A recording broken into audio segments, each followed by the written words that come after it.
সেই গ্রামে ফুলমতি নামে একটি ছোট্ট মেয়ে বাস করত।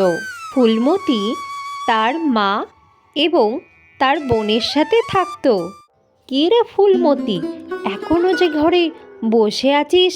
তা বলি, জঙ্গল থেকে কাঠগুলো না আনলে হাঁড়ি চড়বে কি করে? তোর কি এই দিকে কোনো খেয়াল নেই? তাড়াতাড়ি যা দেখি, আমাকে কাঠ কটা এনে দে, আমি কটা রান্না চাপাই। না হলে তো খিদে পেয়েছে মা, খিদে পেয়েছে মা বলে পাগল করে দিবি। আর ওইদিকে আমার মেয়েও সোনামণি না খেয়ে আছে। যা যা যা, তাড়াতাড়ি এনে দে। ফুলমতির সৎমা তাকে একদম ভালোবাসতো না, সব সময় তাকে দিয়ে কাজ করাতো এবং তার উপরে অত্যাচার করত। রোজ রোজ আমার কাঠ কাটতে যেতে ভালো লাগে না, কেন জানি না মা আমার সাথে এরকম ব্যবহার করে। ধুর, আমার কিছুই ভালো লাগে না। আমি কি কাঠ কাটতে পারি?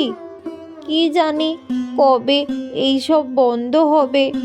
আমারও তো পড়তে যেতে ইচ্ছা করে, সবাই পাঠশালায় যায়, আমি যে কবে পাঠশালায় যাব। আর জঙ্গলে একা একা যেতে আমার খুব ভয় লাগে। মাকে আমি কতবার বলেছি যে মা, আমি জঙ্গলে যাব না, তাও আমাকে